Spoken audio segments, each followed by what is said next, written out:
We're forecasting a deficit in our healthcare spending.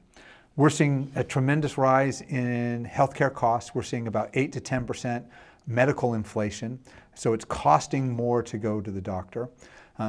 And that's taking a toll right now on our ability. So I've gone before the town council, and with the free cash strategy that we've put together, I have said I'd like to set aside and get their support to put away $1.3 million for health insurance cost deficit that I see happening and materializing in June of this year. And that will cover us for that. And what we have to do from that point is look at what's happening to healthcare in the future.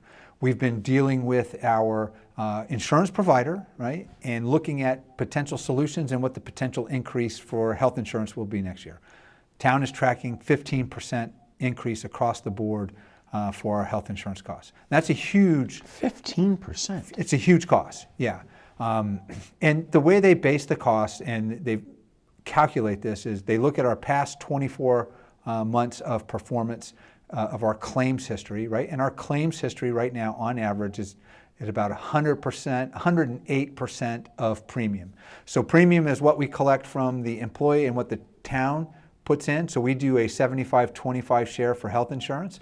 So between us, that makes up the entire premium, but we're running a little north of what we're collecting, right? So at 108%. We're seeing a lot of GLP-1, a lot of pharmaceutical benefits being used. We're seeing just the cost of any kind of procedure going up at a higher rate. So we're taking action now to kind of put a pause on, capping that, growth in costs and claims by looking at, hey, what can we do as an employer to help our employees be healthier? We're looking at a number of different programs, and we're going to probably put our what we call the service, right? Who pays our bills. Currently, we use Blue Cross Blue Shield. We're putting that out to bid, and we'll get potentially a new provider or the same provider, depending on how the bids come back, and hopefully we'll have some cost savings there. But at the end of the day, it's an issue. I've been talking about it with the town council and our bargaining units here in town and looking at how we can find solutions to that. I'd like to bring that forecasted 15 under 10% if that's possible. I think that gives us a little more wiggle room in the budget for the next year.